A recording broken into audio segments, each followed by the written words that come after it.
It's good evening now, I suppose. We're now doing a form of plastercast printmaking where I'm using printmaking plates, lino, paper dry point, collagraph or just a monoprint to pour plaster on top of to create an impression. So for instance, this one was a piece of bubble wrap inked up. Now to start with, I'm just doing a series of tester blocks in these moulds, about 2.5 centimetres deep. So I'm going to, for instance, here's my lino which I've cut.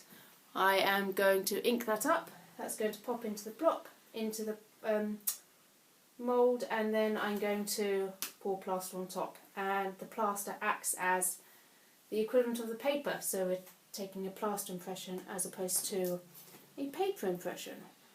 Now it's a very exciting form of printmaking. As I say, these ones I'm just doing tester blocks. So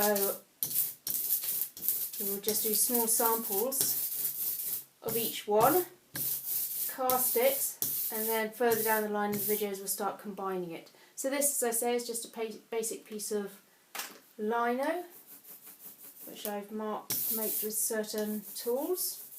I'm inking it up quite sticky, there's quite a lot of ink on it, and I'm inking up using, and what I'm going to be using, let me just pop this in, get my pencil to poke it in. I'm inking up with Hawthorn Stay Open ink. This plaster cast technique has taken quite a bit of research and years to figure out which plaster and which ink works the best. Some don't work at all, some work very well. This was lino cut with sandpaper and various other scratchy,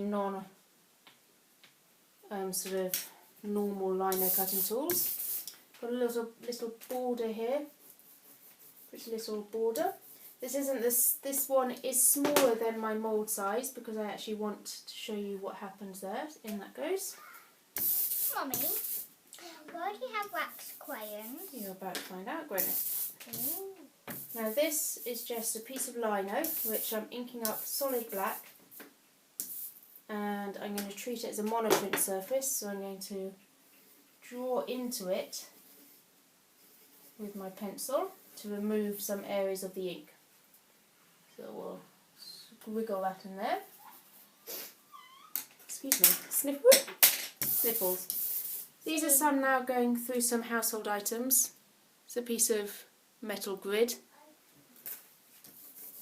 Just inking it up. And don't forget with the pencil, with plaster cast, you're working with depths of things. So the plaster picks up on the little holes in the grid. So you're not just working with a flat surface, you're working with bubble wrap, you're working with the plaster as a liquid, so therefore it will pick up on the surface undulations. Finally, I've got the back of a piece of lino because I like the Hessian, and that's just going to float in, and another scrap of lino which I'm going to put that in the same one as the Hessian, and I'll show the camera. Let me just pop it in. Yeah, being fiddly. Hang on.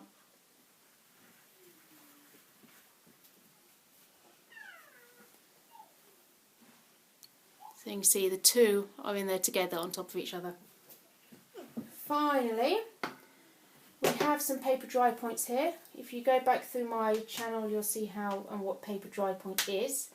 So I'm not going to go too much into the details of what I'm doing here and why, because that's all online. So I've got 3 samples here. One is just a basic dry point, and you'll need to leave a tad more ink on for the plaster cast. Don't wipe it clean, it needs to be have a bit of plate tone. So that one's going in. Oh, gap over there.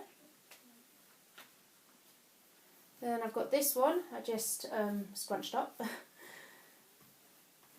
And it's got some nice crinkles going on.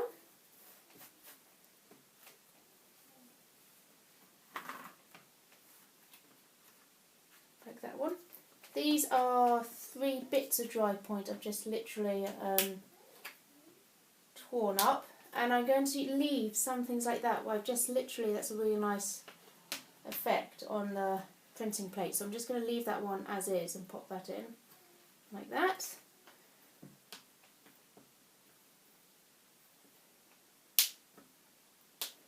And likewise, this is going in the same mould, but again, as with those two bits of lino, I'm just going to overlay it slightly.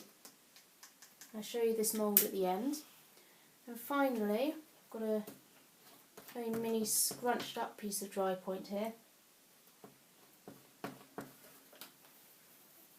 which is going in a mould all by itself.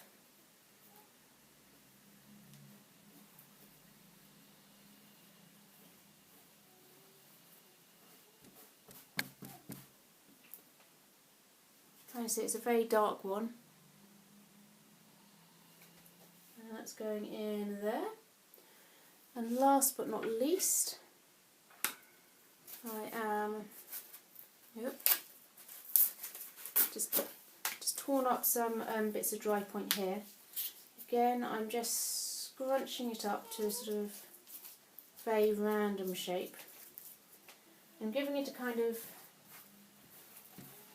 smooth off, but I'm actually going to roll over the top of this with the roller to create, see, a crumpled effect. And that one I'm going to sort of force in however it goes. You want to try and make sure nothing's floating above, because the plaster, being a liquid, will seep in underneath. Let me see if I can just get that to the camera.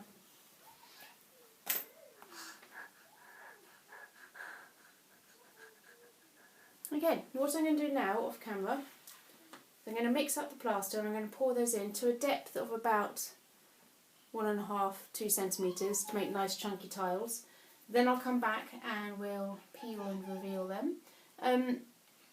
This method can be temperamental, as in it depends on your ink, depends on your plaster. The plaster I use is a fine art or artist's casting plaster from a company called Maragon, which is M-A-R-A-G-O-N. They specialise in all things casting, from the silicone moulds to release agents and everything. And that seems to work well. So fingers crossed, because I've had a few failed attempts this already to do with possibly ink, to do with plaster, so I'm hoping this is now the combination right. So once you've found an ink and the plaster that works, stick with it. I've taught this quite a lot with a certain type of plaster and a certain type of ink, and goodness knows why the last film I made of this didn't pick up, but hey, it's one of those things, so fingers crossed with this one. Now, you need to let your plaster set for about half an hour, 40 minutes, because it needs that time to pick up the impression of the ink, and it has to be, as I said, an oil-based ink. So, oh yes, the wax crayons, Gwyneth, you did ask why I've got those, hang on. These are just kids' wax crayons. What we're going to do is, I'm going to just to show you, because they're oil-based, this is, oh, start again with that. Because they're oil-based, you can use them as a drawing tool. It picks up a light impression. So I'm just going to colour in a square there onto a piece of dry point card. And I'll slip that in that one. And we'll see how that picks up. But it gives you the potential of then using lovely colours. Because you can notice all of this done in black and white. The colours, when you work with oil-based inks in this technique, tend to be a bit muted, a bit pastel-y. And those actually, the oil-based crayons, tend to keep their vibrancy. So I'll go off and get that cast and then be back.